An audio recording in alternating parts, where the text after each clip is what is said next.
TPCC chief Mahesh Kumar Goud కీలక వ్యాఖ్యలు చేశారు. ఫార్ములా కేసులో కేటీఆర్ తప్పు చేసినట్లు ఆధారాలున్నాయని, ఆయన అరెస్ట్ కాక తప్పదన్నారు.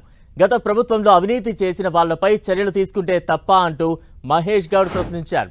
కేసీఆర్, కేటీఆర్, హరీష్ రావును ఇంకెప్పుడు అరెస్టు చేస్తారని ప్రజలు అడుగుతున్నారని చెప్పారు.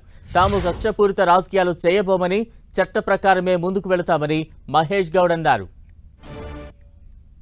ఈ కార్ విషయంలో కేటీఆర్ తప్పు చేస్తున్నాడు.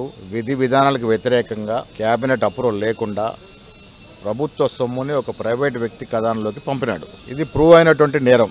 సో దాంట్లో డెఫినెట్గా కేటీఆర్కి శిక్ష పడుతుంది ముందున చెప్తా వచ్చాం.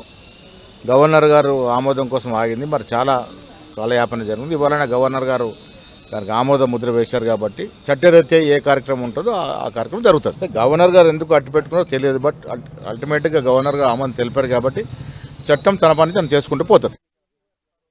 ఈ కార్ విషయం